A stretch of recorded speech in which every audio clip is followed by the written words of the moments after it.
Linda. Good morning. So this is Linda 2.0. There you go. Hey, Linda. Yeah. Anyway, it's a beautiful day here in Peachland. I'm always happy to say that, but the sun is shining, and on my deck it's only -3, gentlemen. Nice. So that's nice. -3's nothing. We're Canadians. I know, but you should see my little Yorkie. He wants his winter jacket. Anyway, that's not why I'm calling. I've built a carriage house on the property, and down below the carriage house, I want a weather station. And with grower supply gone, where do I get stuff to actually build a weather station? And what are your tips regarding setting it up? Well, weather stations are awesome. I really appreciate, and being a plant person like you are, is that you want to know what's going on, especially in your backyard.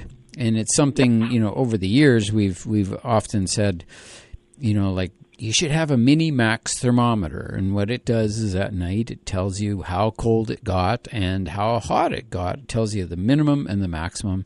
And that's sort of the minimum. That's your first sort of weather station step. However, now there are so many different ones on the market that the world's your oyster when it comes to these things, and they're much more affordable now than they used to be. And many of them just hook straight up to your cell phone, so you need to have like a wireless connection.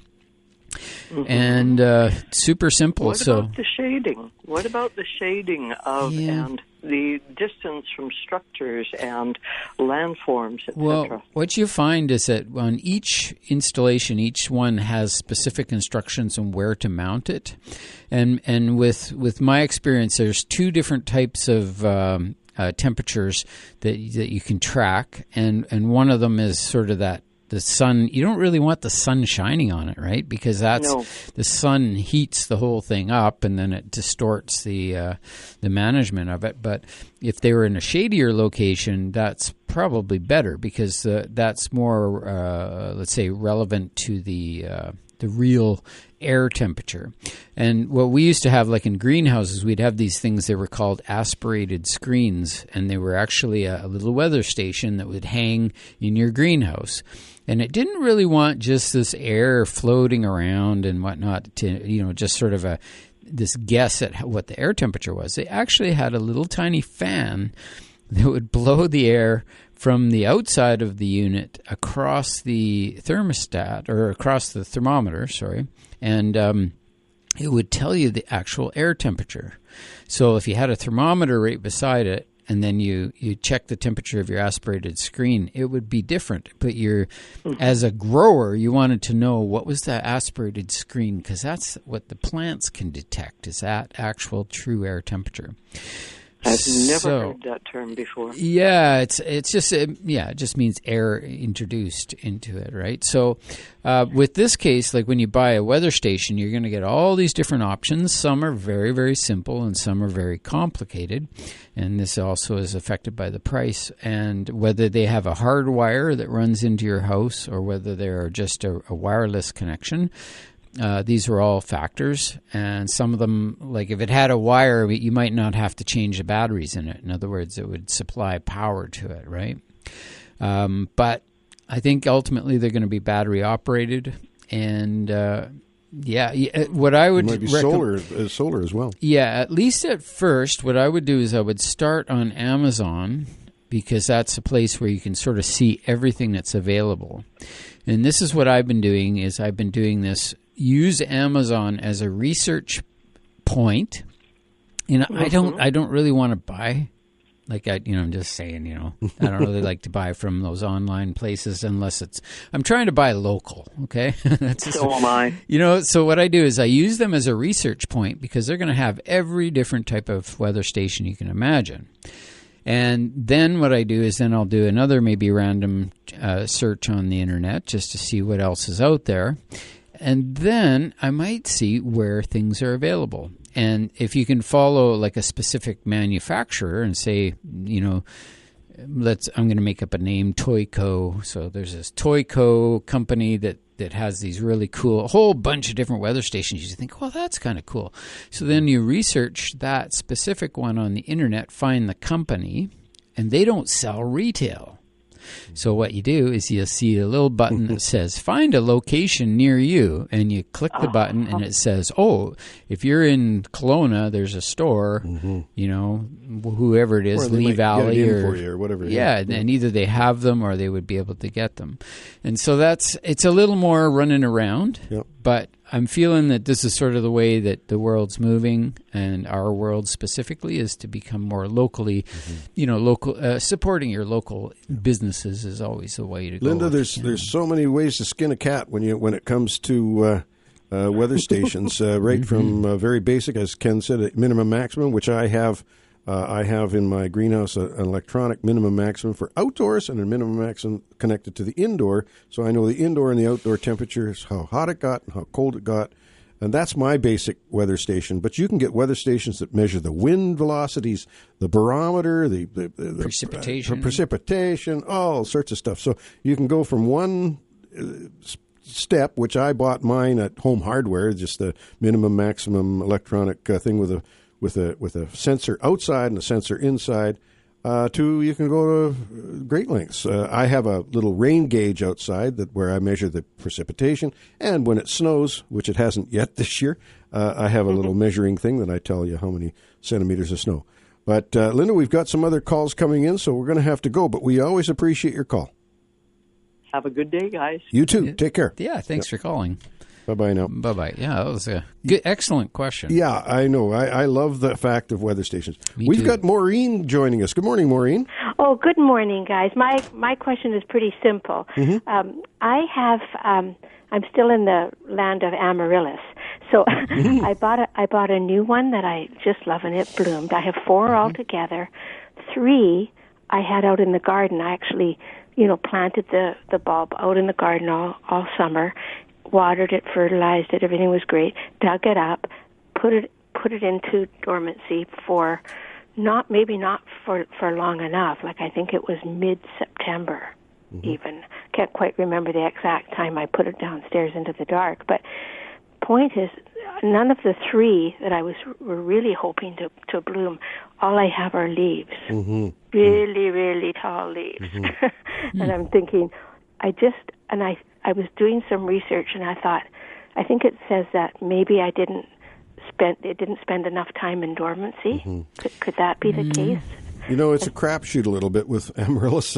I know. They to get that potential for now. Mine is showing some bloom now, starting to push a bloom bud, and it came up with about 4 inches of foliage, and I thought, oh boy, here we go. Now it's showing a bloom bud. But I was just over at Dan Bruce's place a couple of days ago, and my goodness, he doesn't do anything with his Amaryllis, but just lets them grow. And if they go dormant, they go dormant. If they don't go dormant, they don't go dormant. But they seem to be very, very reliable. And he's got his bulbs, his hipistrum. He has real Amaryllis as well, but the hipistrum, which is what we call Amaryllis, the bulbs are just massive. And he never lets his go dormant. He just keeps them growing in the pot, puts them outside in the summertime in the pot, brings them back in the winter. And if they go dormant, they go dormant on their own. He doesn't make them go dormant. Does he ever stop watering them or anything? I think he backs off a little bit, triggers them, but he doesn't do it much. He doesn't do much in the way of lifting them, taking them like I've got in my instructions on my sheet on Amaryllis. Yeah.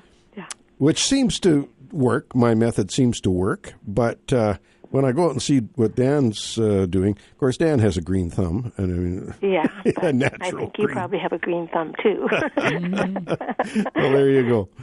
But anyway, I'm really disappointed. My husband said, okay, so how long are these going to... I said, because they're right on the kitchen table. I don't have big windows big windows. No. And I just didn't know... I kind of didn't want to throw them out. Oh, no, don't throw them out. I think, even if you put them, they don't have to be on the kitchen somewhere table. Else. You can put them somewhere and just, I mean, Dan's got his under grow lights. His little grow room in there, and I took a picture of it. It's an amazing little grow room, not a window in sight.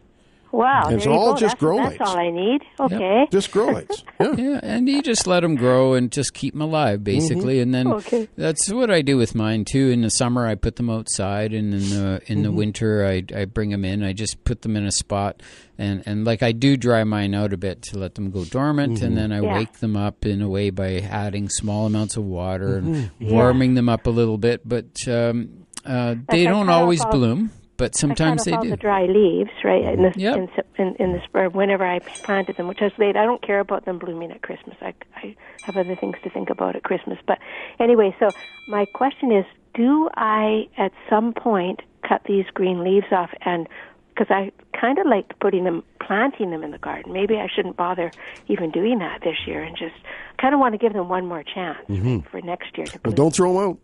I don't want to throw them out. Don't throw them out. I know. So do you think I should put them, do I ever cut the leaves off, or do I just put not them if the leaves are green. Care? Not if the leaves are green, but if they're showing signs of really yellowing and whatnot, then cut them right back. And I'll wait let for the them. green leaves do their job.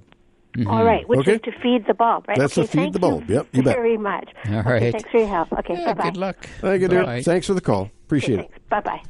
Just got a text from Ariel and showing me her Amaryllis, which is incredible. Nice. Which is great. Thanks, Ariel.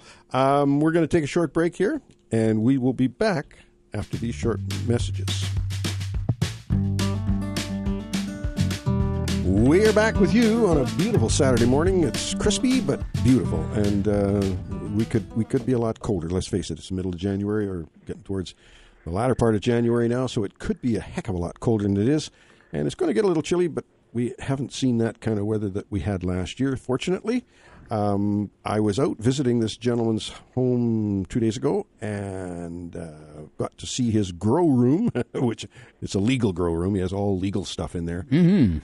Dan Bruce, you do a wonderful job with that. We just had a caller talk about her Amaryllis, or her Hipistrum, actually, and talking about how she brings it through and whatnot, and she's worrying about it because it's not blooming.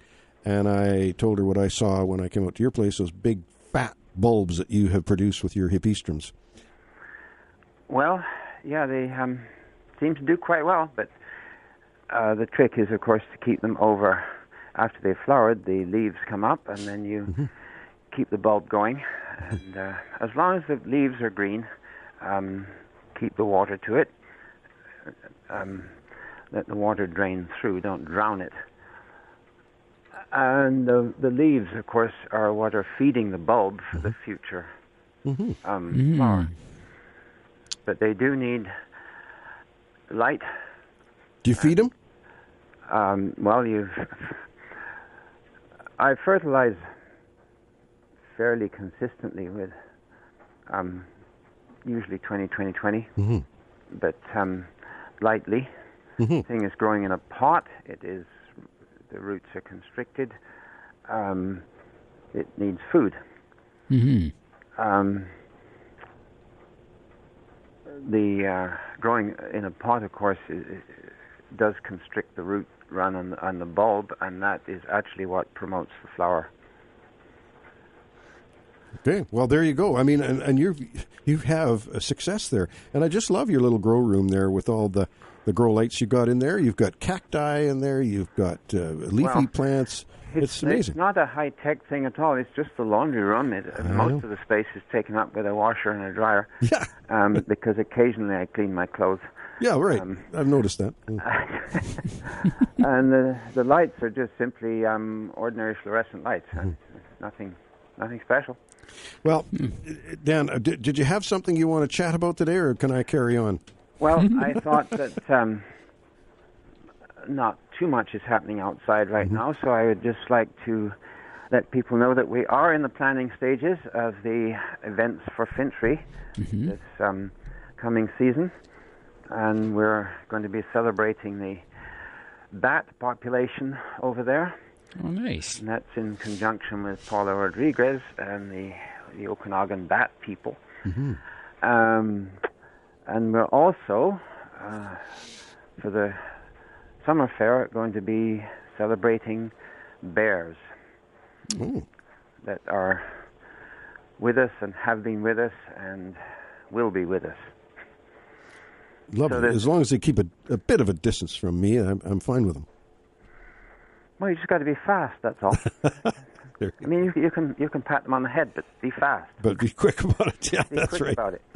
That's right. Anyway, we do have some interesting things coming up at Fintry this coming season, and we will be working with the bear.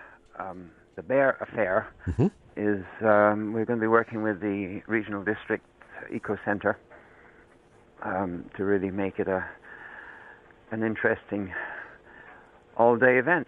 Well, you do a great job out there, and it's such a beautiful spot to visit. And I think I encourage people to do that. Just keep listening to the Garden Show. We're going to be talking about the various events that happen out at Fintry. At some point, Dan will also give us a little bit of the history of Fintry and that sort of thing. Always appreciate that part of of your efforts, Dan. I do appreciate too the gift that I received from you. I'll tell you. Okay, I've got a friend, a very close friend, Gunnar Gerlitz, down in Seattle. He was born in Germany, but he became a Canadian citizen, and now he's an American citizen as well. Anyway, he is a master swordsmith. Like, I don't know exactly his title, but he works on samurai swords.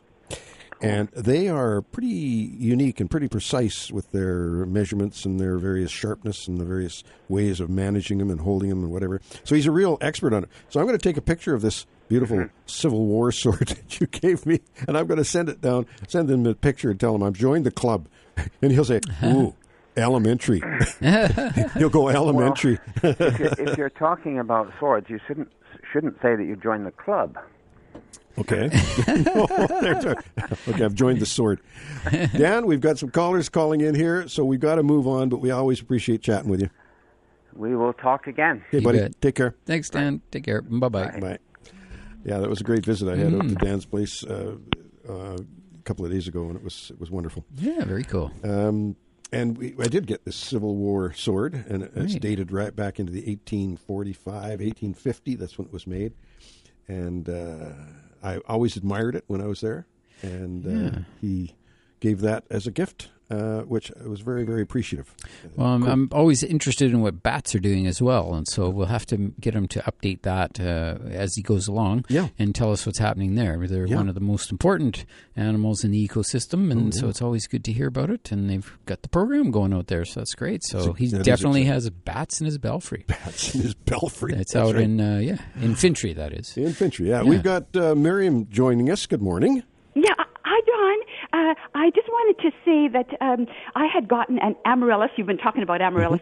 I had gotten one about 3 years ago, and then I had called into your show to ask if you could give me some information how to get it to bloom again. And so you were so kind to send me this information sheet, which I have followed religiously here, and every year since that time, I have gotten my Amaryllis to bloom. And right now, it has 8 flowers, beautifully all opened up, and they're at least 6 inches wide. I measured them. And amazing. So I just want to encourage your listeners to get these sheets, to help them to get these flowers to bloom, and then to give, it just gives us such joy to see these beautiful flowers. Well, they are a fun thing to have. Amazing. I've sent pictures to all my friends and families, and they're all jealous. Well, I think you're going to get a lot of people envious out there because it can be a bit of a challenge. Yes. But do your bulbs size up nicely? You got big fatties there? Or? Yes. Well, that's the key, isn't it? It's a good size bulb, and like I say, I put it in the fridge in the third week in August, take it out then third week in October, and I put good new soil in there. I even put it in a little bit bigger pot than just an inch. It's got about 2 inches around the bulb, and I thought, well, maybe this year it's not going to bloom. But I actually used soil that has, like, it was Miracle Grow soil, which had some fertilizer in it, and I'm wondering if that maybe help to really stimulate the growth and the blooming. I don't know. Well, I'm sure it's helped. The fertilizers definitely Yes, you're going to help somewhat. Right, Yep. right. Yeah. Anyway, I just want to say thank you for your show and for all that you do to give us this wonderful information and so that we can grow these flowers so beautifully. Well, we all because appreciate of you. we appreciate those comments. You betcha. Yeah. Take care. Thanks for listening. Bye-bye. Take care. Bye-bye. Bye-bye. Yeah, That's very nice. very You know, nice, Ken, yeah. going back again in these files that I have over the years, it was so much fun yesterday. Just kind of going through. I was going through 1991, I think it was, and here's Ken's. I got one show. Yeah. Says, next week, Ken Salvail's taking over. I guess maybe I was out of town or something, and you came in and did the show a couple of times there. But we used to do it quite a bit. There was, in fact, I got Ken and Dawn on back in the 80s. I've got one. So it's just kind of fun to look back and see the history behind the show and the history behind our working together starting in about 1986. Yeah, I'd like to get some more photos of that because I really don't have. Like I was so busy working whenever I was there. It was like and when we really got rolling, it was 7 days a week, and you just go, and years flew by, and I didn't have in those days. You didn't have like a cell phone. No. You had to have a camera, and then you had to take it down and get the film developed, and it was a big deal. So you only had 24 shots on a roll, and then you were kind of careful on what you took pictures of because. And you could splurge and get 36, Ken. I mean, you could get the 36. That was too rich for me. Yeah, that's right. Yeah. Well, I remember back in the day too, and we're going to take another break here. But I remember back in the day when I had a Super 8 movie camera back in the 70s, right? And a 3.5 minute roll of film, was about 3 inches in diameter. Was $35, and that included developing. Oh, so you bought it and you got the developing with it. 3.5 minutes. Yeah, you bought the thing, and the developing came in that price. $35 for 3.5 minutes. Wow. Okay. So then, when I started getting VHS tapes, and realized you could get 120 minutes for $35, my first VHS tapes were $36 a piece. And I remember thinking, wow, That's so it's cheap. Fascinating how now we just do it on our phones. We don't have to do it. There's no processing whatsoever. Although the phones are $1,500 each, but that's okay. We're going to take a short break here. Last break of the first portion of the show. We got a whole big rip-roaring hour after in the second portion, but we got a few minutes left for your calls when we come back after this short break with The Garden Show.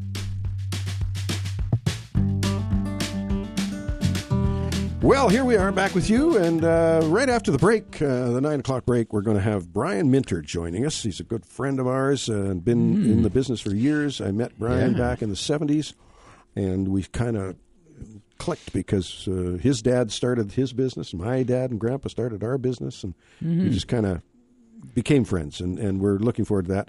He was going to be one of our guests on the Christmas Garden Show, which we had to cancel this year, but he will come on this morning, and we're looking forward to that. Yeah. Speaking of Christmas Garden Show, I do have, as I said, I'm going to bring some of these old garden shows forward here as we go into our 2000th show coming up in end of May. And the one I have today is December 21st, 1991.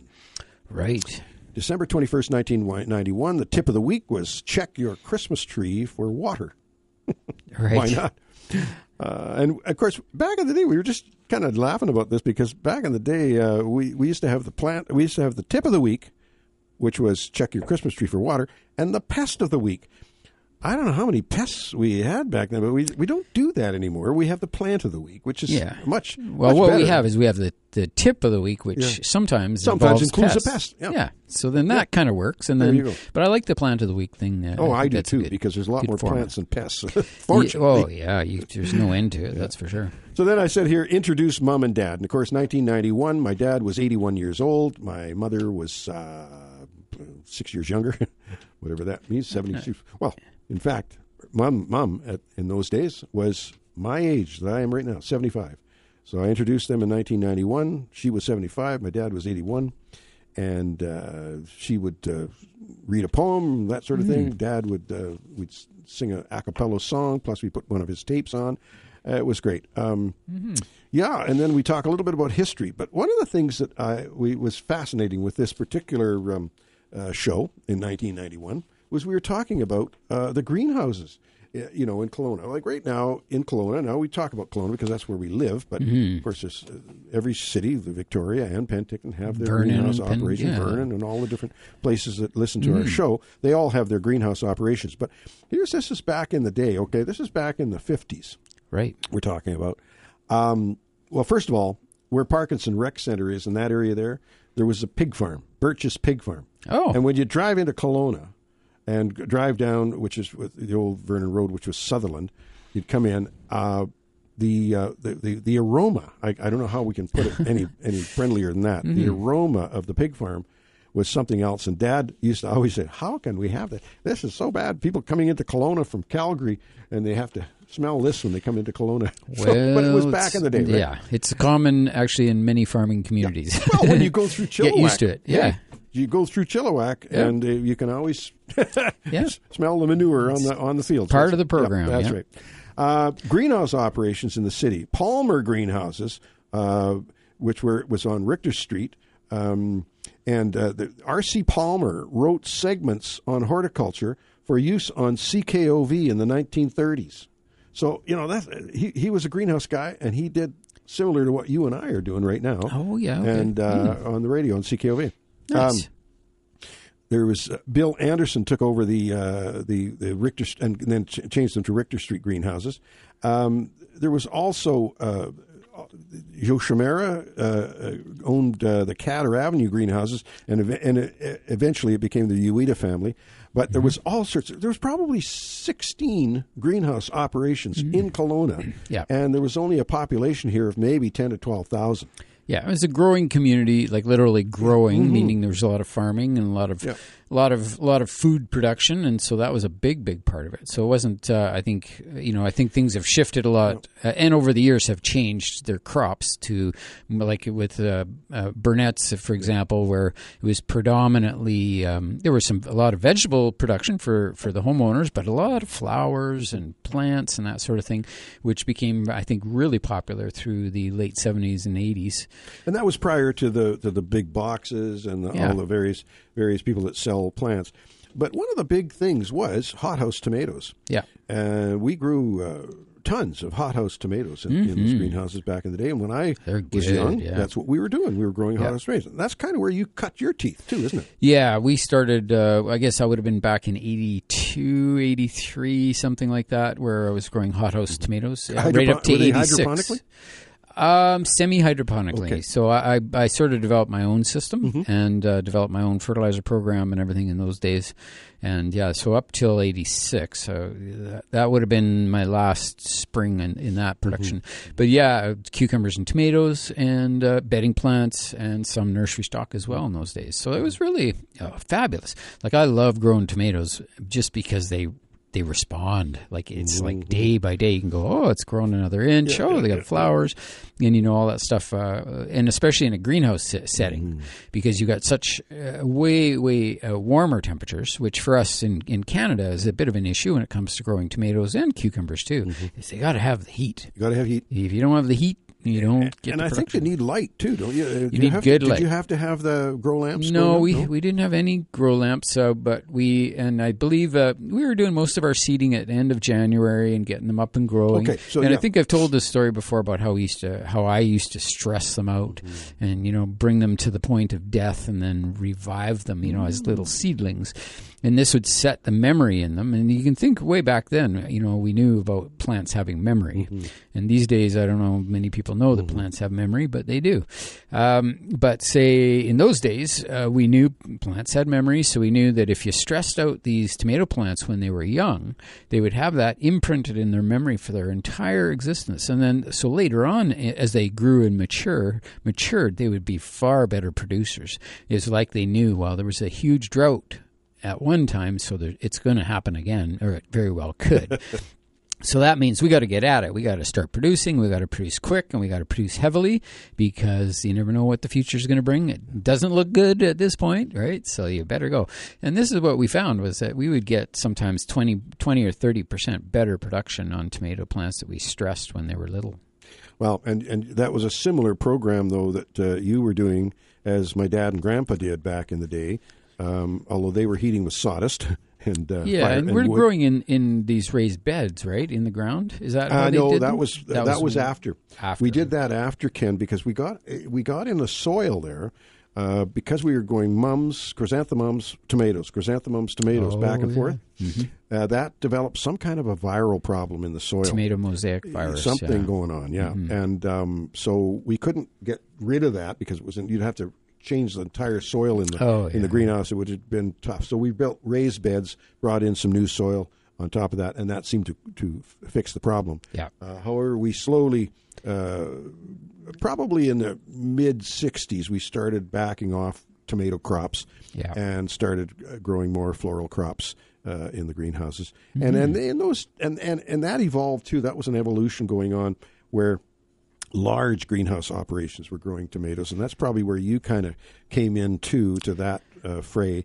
Larger operations, but you still had that market, that spring market, which was competing with the markets that came in from California and whatnot, a much better tomato coming from our local greenhouses than what was imported, right? Oh, they were beautiful and tasty and just great. And then once summer came, it became too much competition from the field tomatoes. Yeah. So that's when, and that's when I've mentioned this story.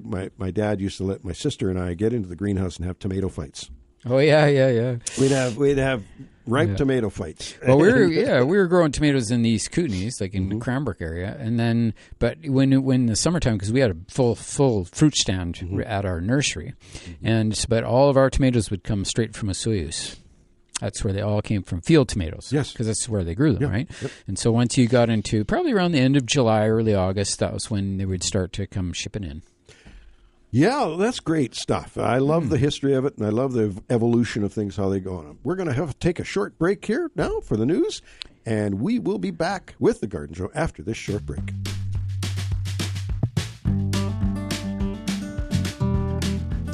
Well, we're back with you, and I'm going to get Gurinder to give our good friend Brian Mitter a call here as well. I forgot to do that during the break, Gurinder, so I can get you a number to call. But we do have joining us...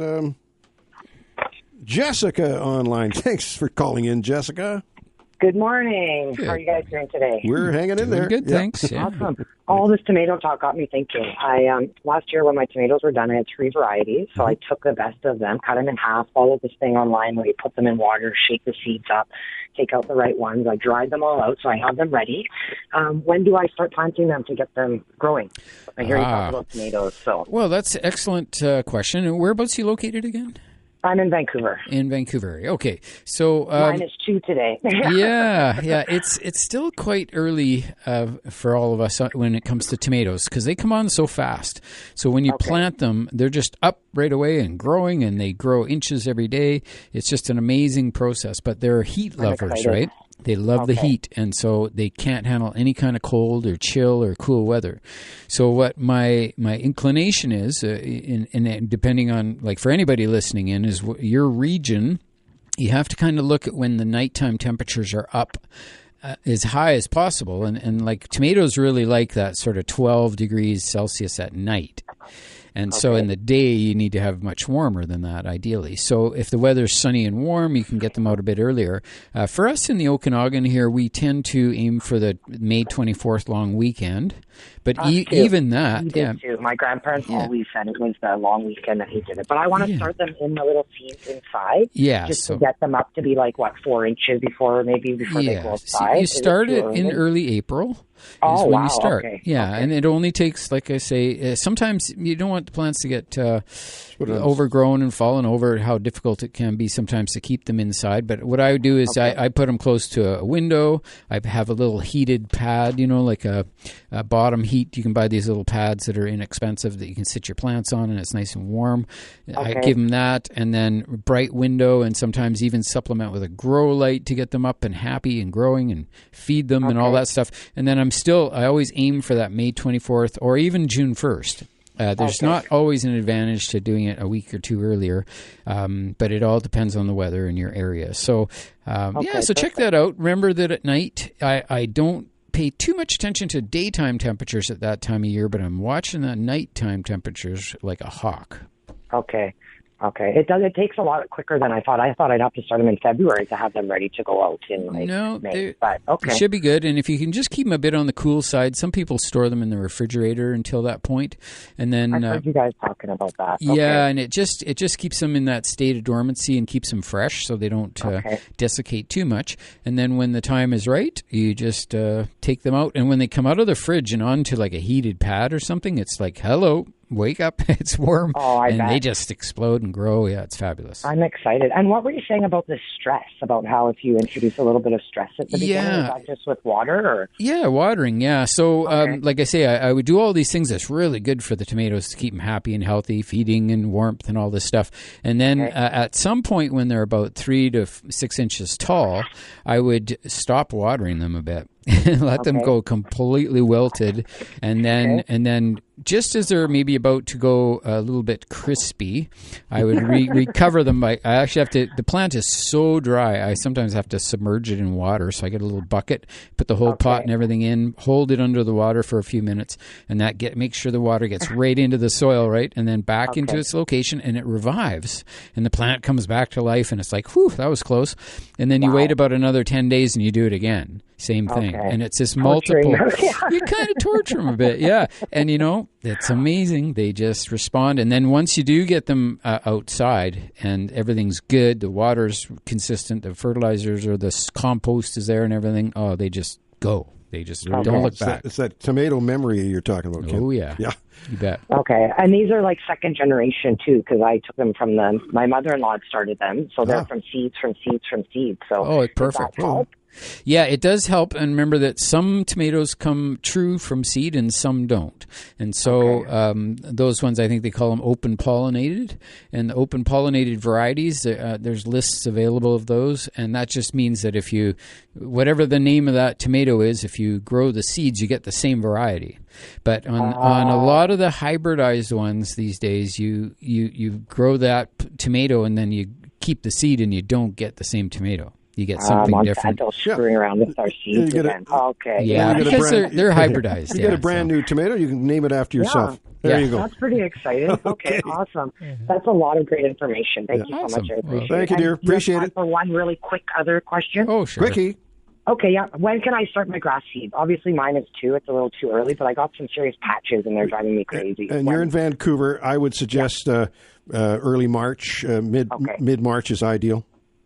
Okay, wonderful. Thank you so much, guys. Thank you. Love the show. Thanks for the call. Yeah, thanks for calling. Bye-bye. And now, folks, we have an exciting guest coming on. Brian Minter has been a friend of ours for years and years and years, and we admire his work and admire his operation in Chilliwack. And hey, Brian, good morning. How you doing? Well, Don, good morning. A little bit cooler than we normally had. Yeah, I know. Yeah, no doubt. And, a lot of folks are quite worried about it in terms of, oh, my gosh, we're going to get this is nowhere near it. And I keep explaining to folks that this cool weather is the best thing that could possibly happen right now because so many of the plants, especially down here, and I expect where you are as well, have started to grow.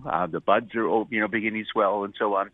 And this little bit of cool weather will hold them back. And just in case we get some nasty weather a little later on, it's a really good thing that's happening right now. Yeah, it's good as long as it doesn't do what it did last year. Because last year, Brian, we hit 30 below last year.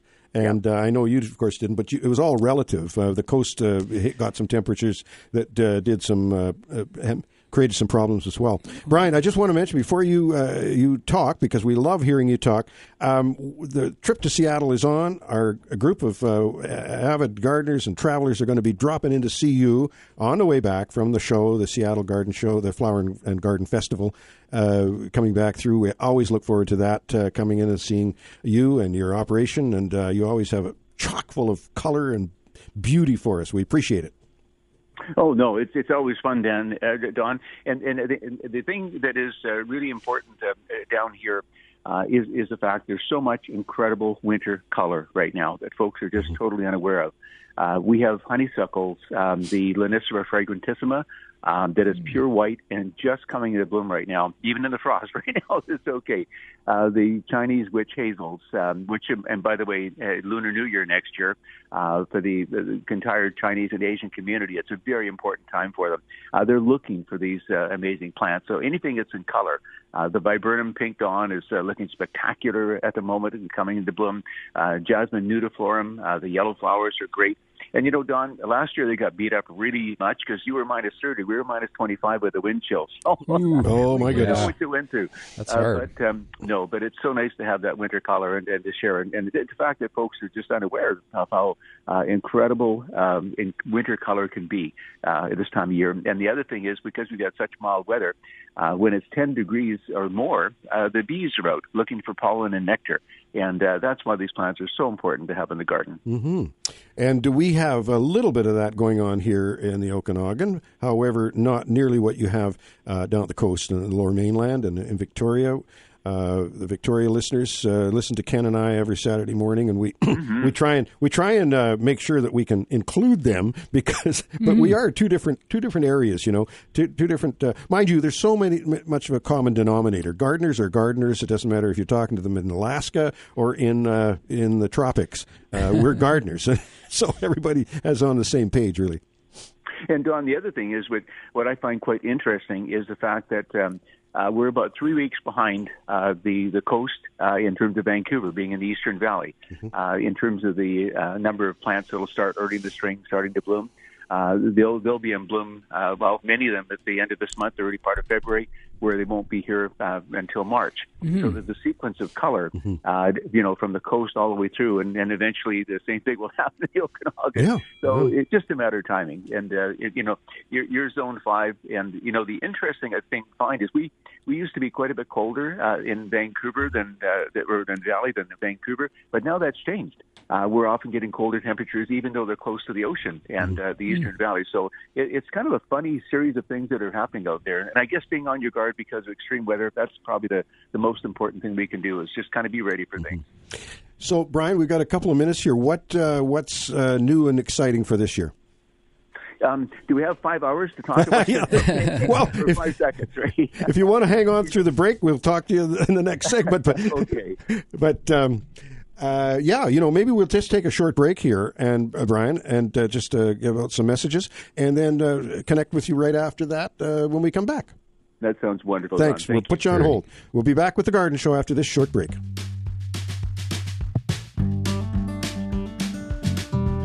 Well, here you go, Brian. We don't have 5 hours, but we got a little time here to tell us what's going on. Ken and I are anxious to hear what you have to say. Okay. Well, Don and Ken, something that I've been following for a few years is the Garden Media Group in the United States. They have been absolutely incredible at looking and doing research in terms of trends that are happening. And the one thing that I think all of us, certainly in our industry, have to understand that the demographics of the people who are gardening right now have changed dramatically. The millennials are about 80 or 85% of the market today, and they look at the world differently. They're wonderful. They're amazing. They're very connected to nature, actually better than our generation was. But sort of watching the trends is interesting. And it's not just one trend. They pick up on many different things. But the most significant, I think, is the fact that this year, the younger generation, about 29% in America, are looking at spending about $5,000 in upgrading, but more importantly, personalizing their outdoor garden space.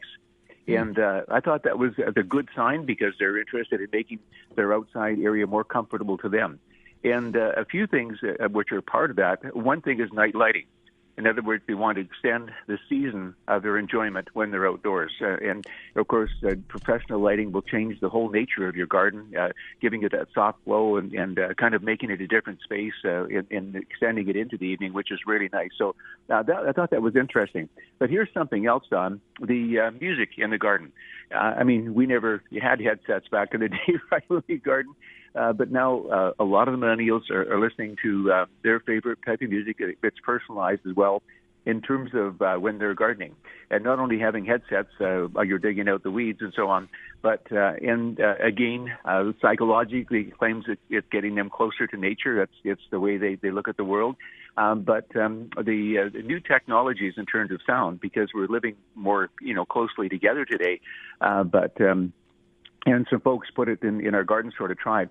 You can have about a 5-foot space or 8-foot space in your garden with the new technologies. You can have the music playing whatever volume you want, but when you go 2 feet beyond that, you hear nothing. And so new technologies, having music in the garden, night lighting, those are two really important things.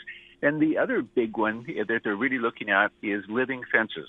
And by that, we know what that means. It's no longer a cedar hedge. It's a combination of carefully selected and blended plants that, in fact, actually blend with each other.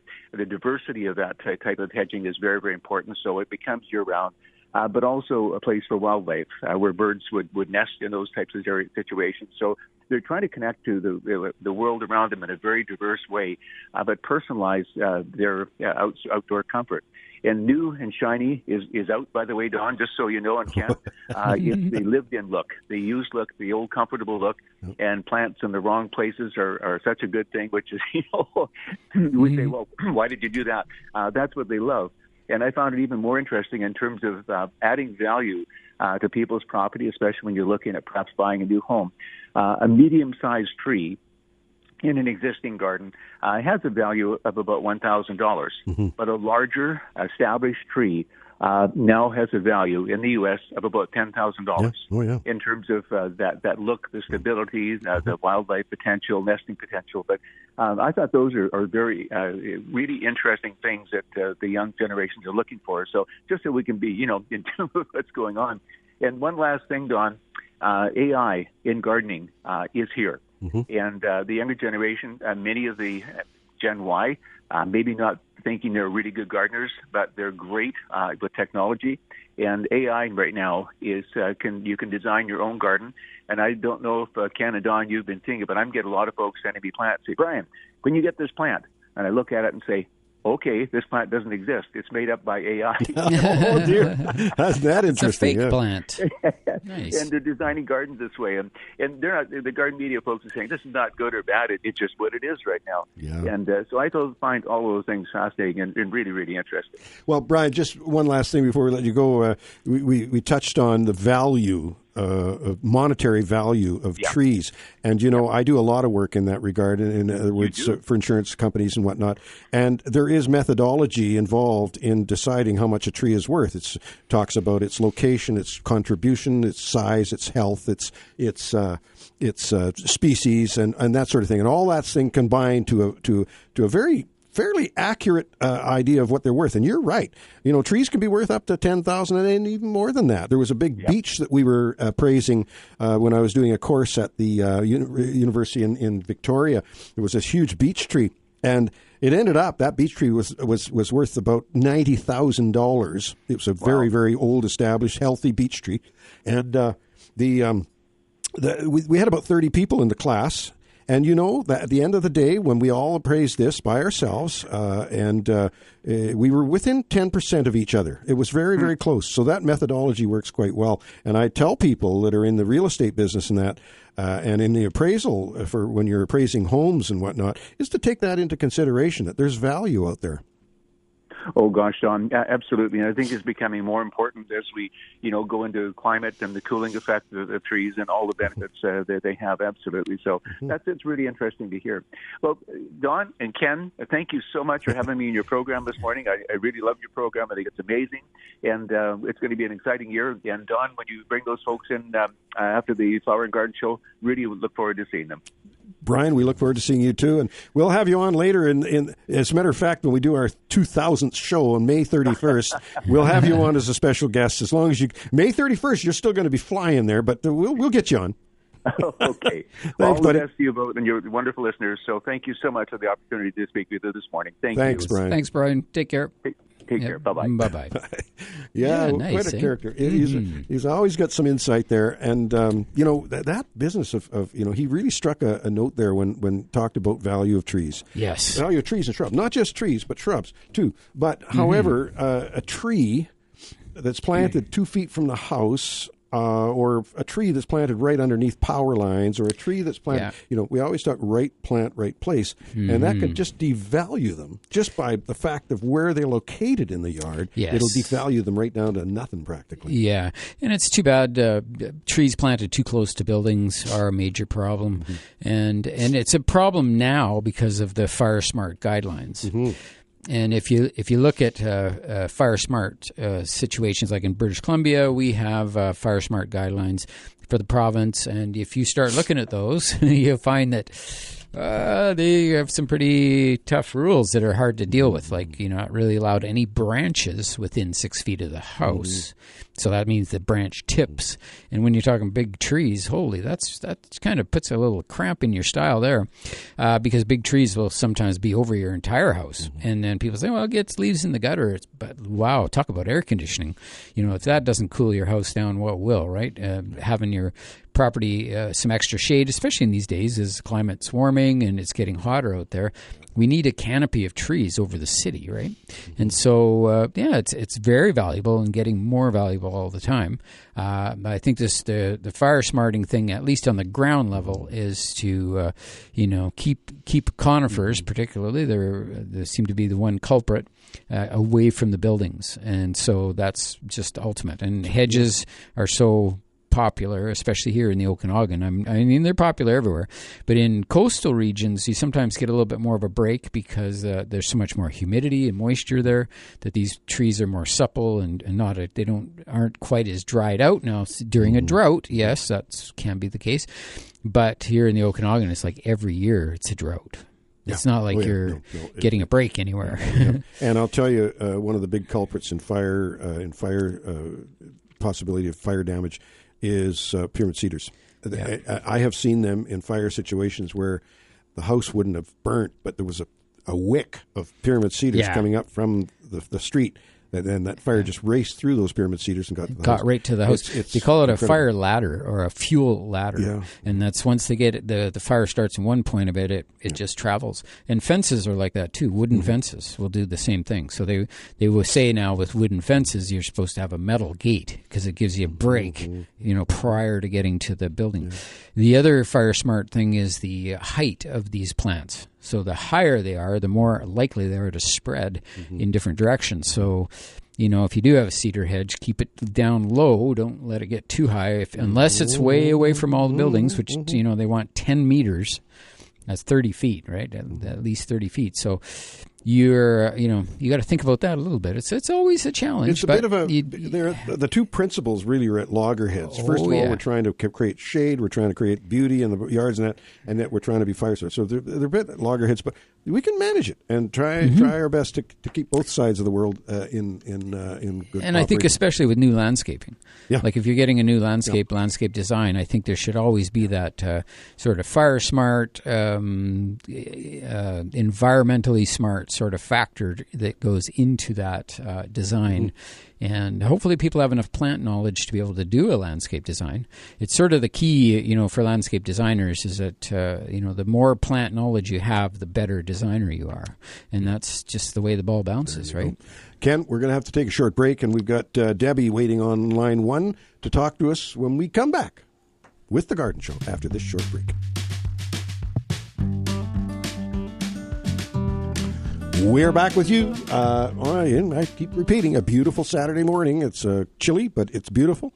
And it's January, but we're getting into February pretty quickly here. And we'll be heading to Seattle to the Flower and Garden Festival, February 20th. So just keep that in mind. I'll talk a little bit about later. But first of all, we want to talk to Debbie, who has been very patient, hanging on to the phone. Good morning, Debbie. Good morning, guys. How are you? We are doing 100%. Pretty good, thanks. Excellent. I am looking at getting some grow lights for my indoor tropicals, and I was wondering if you wouldn't mind giving some advice on that. It is in my living space area. It's not in a room where nobody sees it. So I started looking at it, and I just started getting confused as to what where to go with this. And I have full-length windows facing the southwest, but because of the heat in the summer, I had the sun film put on my windows, which is to control the heat a little bit in here. But unfortunately, in the winter, it does make it quite dark in here.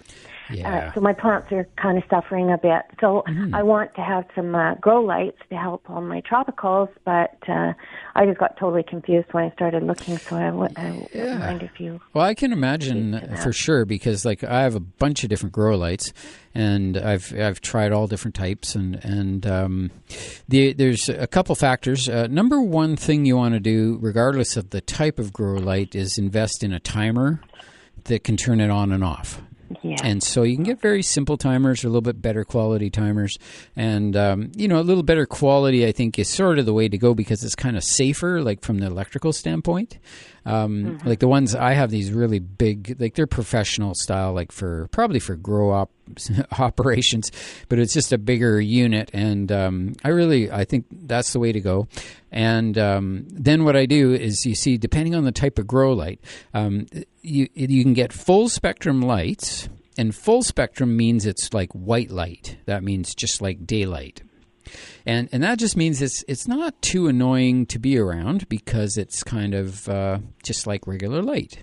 And you can actually put little shades on the side of it so it doesn't blind you, like if you have to live around it. And so that's one way. So that's full spectrum, and that's fine. The other option is with some of these LED lights is they come in these multiple spectrums, meaning that they have blue and purple and pink and, all these mixed colors. So it's not natural light to us. The plants are okay with it. But it's more, to me, like a decorative thing. So I have two different ways of doing my lighting. One is I have all my plants in one spot, and then I have an LED light fixture that's about 12 inches wide by 18 inches long, and it has two really bright sort of LED lights that shine down, and they're multi-spectrum, and it works quite well, and all those plants are under that one light, and there's just a little bit of heat given off by it, so that's kind of nice. The plants like that little bit of heat. In other areas where I have larger plants that are sitting by themselves, and I do try to move them towards windows, but like you say, if they're kind of, if you have that screening on them over the reflection material, you don't get much light coming through. So these plants suffer. So then I've went on to some of these sites to investigate lighting. Like Amazon is one place. They have just tons of different types of lighting. So what I want to do is just investigate. And then I try to see if I can buy it locally first. So that's kind of ideal. I use that as a guide. And some of these lights have sort of like fingers on the end. They have LED fingers on the end, and they come on a little tripod with an extension. You can just slide it up, and then you got these fingers that they're on bendable wires, so you can set them where you want. So I have a few larger plants in the house that I want to get light on top of them, shining down, because the most important part to illuminate is the growing tip. And so I use these types of lights just over my few big plants, and then the smaller plants I group together under one of these LED lights. LED lights are very effective, and they're inexpensive. I really can't tell any difference in my power bill at all from that. Okay. So it's not, to me, it's not a factor, the electricity that you burn. I mean, it is. But remember, the reason that you want that timer is so that you can set it that best fits your lifestyle. So what I do in some cases is I don't really want to see the light when I'm sitting out watching TV or whatever. It can be kind of annoying. So I set it to go off at midnight to about 6 a.m. So it actually comes on at night. And in the daytime, they're off. And it's kind of funny. The plants are super healthy. They're like, oh, yeah, we had a great night last night. It was nice and sunny all night. They're growing and happy, But so that was one other thought that I had. In some areas, I just don't want to see it. So I run it at night and shut it off in the day. So, there's lots of things you can do. And if you have that timer on each light, you can manage that quite easily. And these ones that... the needs of the plant are? Yeah, well, the plants are not so particular. They just need light. You could run them for 6 hours or 10 hours or 12 hours. Exceeding 12 hours is really not necessary. So for me, I do think a little bit about power conservation. So, and especially if I do have some supplemental light that's around about, whether it's lights in the house or a window or something, I can run it for 6-8 hours or something. And if it's at night, who cares, really? Really, the plants are just getting a bonus time. So plants are good. They will adapt and adjust to that, and especially tropicals. Compared to temperate climate plants like our outdoor plants, they're more affected by day length and what they do based on day length.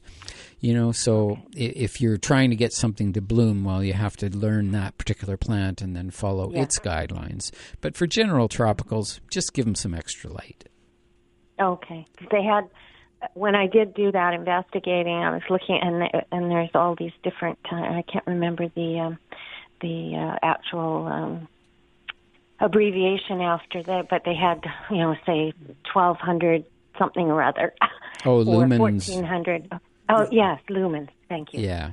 Well, the brighter the better. That's why I started getting confused and what you need. Really. Well, the lower the lumens, the closer that light has to be to the leaves. So you have to be almost touching. Like some of my tall plants, like I said, I have these lights that I put on they're like a tripod, and I zoom them right up to the highest point, and then they've got these fingers that you can bend over that have the lights on them, and I put them right over the very top of the plant. It actually is touching the upper leaves. But because they're LEDs, they don't get hot. But I know they don't have a lot of brightness, So if you get more brightness, then you pay more because you get a more powerful light. But then you can hang it like above the plants and get a whole group of plants. So get a wider spectrum. Yeah, like I actually have a room in my basement that, like you were saying, like it's designed just for plants, and I have a high pressure sodium light. I've seen it on your YouTube. Yeah, the high pressure sodium light, and it illuminates a space that's 12 feet by 12 feet. So, it's really nice. It gets hot in there, up to 80 degrees. Like, it's fabulous. Again, I'm not finding a big difference in my electrical bill, even with that. There's some other issues you want to think about, and I'm really cognizant of fire hazards and all that sort of thing because it is quite hot. But man, the plants love it. I'll tell you. Yeah. Okay. Hopefully that's helpful, Debbie. And are there places in Kelowna to buy these things? Yeah. I would think growers, but it's shut down. It's gone. Yeah. Or do you go to some of these other? Yes, the indoor gardening places. They used to be called grow ops or something, grow op suppliers, that sort of thing. They now are just garden supplies, and they have all that stuff. Tons of it. Oh, great. Yep. Okay. I'll Google Start a grow op, Deb. Yeah, right. There you go. Okay. Thanks very much, Thank you, dear. both of you, and we'll see you out in the gardens. Oh, you soon, bet. You bet. hopefully. Get your boots on. You bet. Okay. Take care. All right. Thanks, Deb. Okay. Take Bye-bye. care. Bye-bye. Bye-bye. Just one sad story before we carry on to the break here.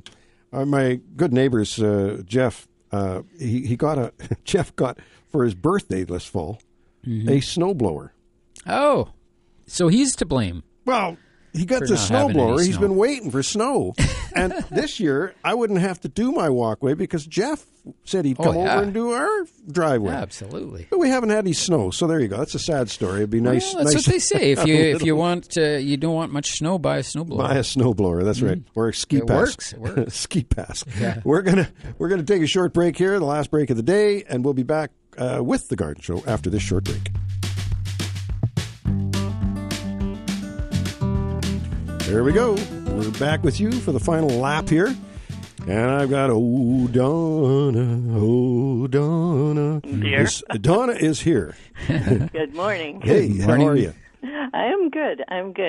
I have a question regarding sunchokes. I was gifted a bag of sunchokes from my daughter. She was at Bouchard Gardens. And I'm just curious about replanting them. Mm-hmm. Yeah, well, these are the Jerusalem artichoke type plant, right? And so they are a really beautiful plant, and they grow like crazy. They're perfectly hardy for cold temperatures and everything. Okay. So I would just say that if you have them now, if it's convenient to plant them out now, you could plant them right now. But we're just coming into a little cold blast, and just to increase your chances, I would just keep them in the refrigerator at the moment.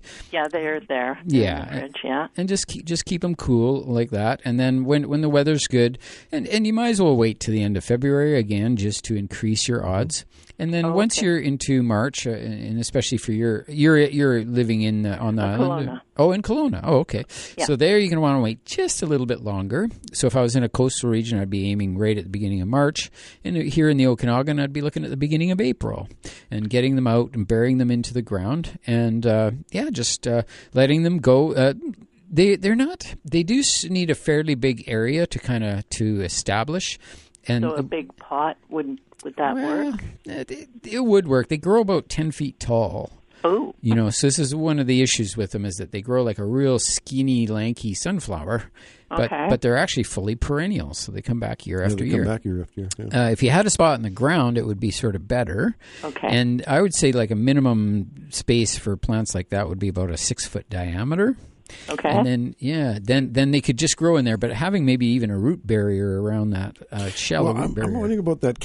Now, was it Jerusalem artichokes or comfrey that was so invasive? Comfrey is very invasive. Yeah, and horseradish too. Yeah, but no, I guess the Jerusalem artichokes are fine. It's not invasive. It's just that I've been into many gardens that had them, and they would put them like in the corner of a vegetable garden and get them started, and then next thing you know, they're shooting up all over along the fence lines and all over. Yeah. And I think a lot of it is because of seeding, because they do flower and then they seed, and the seeds all grow. Okay. So it's just one of these things. But they also spread by these rhizomes underground and then develop the tubers along the way.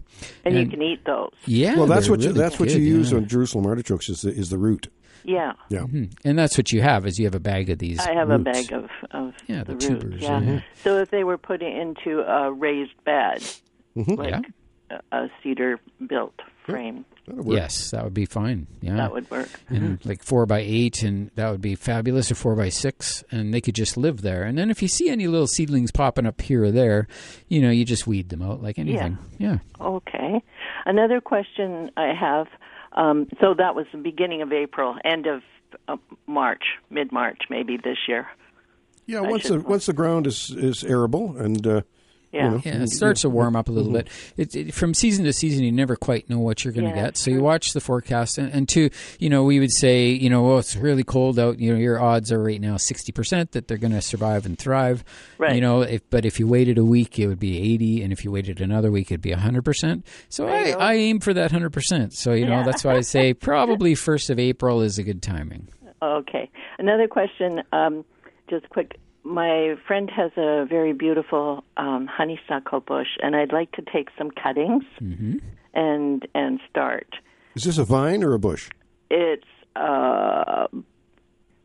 like there's honeysuckle. Viney bush. Yeah, there's honeysuckle bushes. Yeah, it's a bush, I believe, because it only grows. It's about 6 feet tall. Oh, yeah, and it's. That's a woody plant. It's not as easy to root that as some other things. You need some bottom heat, and I'd suggest you do that like we do grapes, just as they're almost starting to bud out in the spring. Put them into some good clean potting soil. Make sure they have bottom heat, and do it outside. So bottom heat, top cool. Okay, and do they need rooting compound? Yes, yeah. If you're using the woody stems, which you would be because that's what all you have to deal with, you would use probably a number 3 rooting powder. Okay. So that's a little bit stronger, and anytime you're doing these woody plants, that's what you use. And score it a bit on the bottom? Yeah, you can. A little bit usually just on one side a little bit. You just about 1 inch long just at the base of the cutting. Sometimes a little scratch will sometimes stimulate a place for it to start to callus, root. Yeah, and that's where after you scratch it, then you apply the rooting powder onto the scratched area. You could try later on with some softwood cuttings too in the summer as well, but Yeah. Okay. Very good. Thank you, dear. I've signed up for your tour. Oh, wonderful. Wonderful. Be on the bus. Well, I'm looking nice. forward to seeing you there. You betcha. Okay, Thank you. It's great. You. Okay. Bye. Bye-bye. now. Yeah, that's going to be a fun trip. Yeah, it is. Speaking of which, we've got just a moment here. The Flower and Garden Show is coming up, and in February the 20th. And boy, oh boy, I just really encourage you, if you want to come and see a great show, the Sun Fun Tours, 250-763-6133 to get on the bus with us. And the other thing is the calendar is out. The Historical Society calendar, Okanagan Historical Society calendar, Kelowna branch is now out, and it's celebrating 100 years of rail, which is kind of exciting, into Kelowna. And there's all sorts of stories in there, or pictures in there. There's fabulous historical pictures that you don't often see. They're quite often from private collections and that sort of thing. So lots of fun. And it's a calendar I keep every year. I've got a stack of them now that I get one every year and have at my office. And works out very, very well. Mm-hmm. It was nice to have Brian Mitter on today. Next week, we might have Scott Austin on with us. Oh, that would be nice. He's going to give us a call. Wouldn't that be great? And those our Penticton listeners would sure be. It'd be nice for them to hear Scott. They heard him on the air for many, many years, and we're going to keep flooding the airwaves with Scott Austin as we go forward here. You bet. Now, my fig, Ken, I'm starting to worry a little bit about it because it is starting to get chilly. But it's not. It's got to get worse than minus 12 in my backyard before I worry about it. Right. So I haven't covered it this year. So we'll see. Oh, yeah. I remember when I first got it, it was a Chicago fig, and the first 2 years I had it, it came through the winter nicely with no freezing. Yeah. But it all depends on the winter. Last year, it really got nailed. Do you have your frame on it now? Nope. Oh, Frame's okay. not on. Well, Minus minus 13 on Monday. I know. Not in my backyard. Not in your backyard. No. Ooh, not in my backyard. No, but if it slips to minus 18, oh well. If you're going to start some seeds in late January, early February, onions, begonias, leeks, lemongrass, some of the woody herbs such as thyme and rosemary, those are things that you can start early. Yep. Celery. It's celery. Of course, celery. Get that going. Yep. And peanuts, if you like to grow peanuts, because they do quite well. I'm quite impressed every year. They just don't like to get cold, so... Yeah. You have to think a little bit about the timing, and they need to be started early. I kind of aim for the last week of February for peanuts. That's my timing. And then by that time, I grow them into 6-inch pots indoors and get them out ready to go. We grew peanuts when Jimmy Carter was elected president. We grew peanuts for the first time at the Garden Center. And this year, since we lost Jimmy, maybe it's a good year to grow some more peanuts. Yeah, you betcha. Old peanut farmer. He was a good guy. You betcha. Well, we're getting right into that time when we got to do the tips and the plants of the week. You betcha. Well, my tip of the week is to get your garden tools, particularly your pruning tools, all sharpened up and cleaned up and ready to go. Very, very important to have good, sharp tools when you're pruning. And my plant of the week is the Tradescantia Nanook, which is one of the Tradescantias out there, and it's one of my favorites.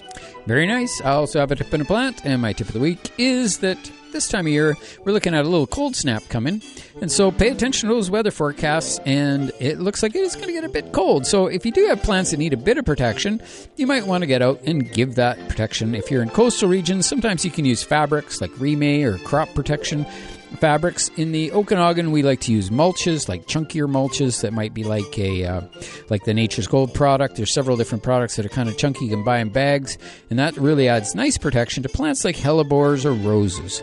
All right, my plant of the week this week is the Artemisia silver lining, and this is a beautiful, durable little perennial that can, when I say little, it's under about 12 inches high and kind of spreads around. Beautiful silvery foliage, and it's perennial and easy to grow. There you go. That's my tips and plants for this week. Remember to check growercoach.com and Grower Coach on YouTube. Right on. We have the Shigo quote of the week this week, and it's a little bit of a long one, so we got some time. Die and kill are not the same. As trees die slowly, they increase the amount of exudates into the rhizosphere, which is the top surface of the soil. Mm-hmm. When trees are killed suddenly and taken away, this does not happen. Very important. And that's very important. Dr. Shigo, of course, was the father of modern arboriculture. We went and saw Dr. Shigo speak about a year before he passed away, and it was a real honor to do that. Yeah, he's written many, many textbooks for people in the tree industry. You betcha. On that note, we're going to see you again next week with more of The Garden Show.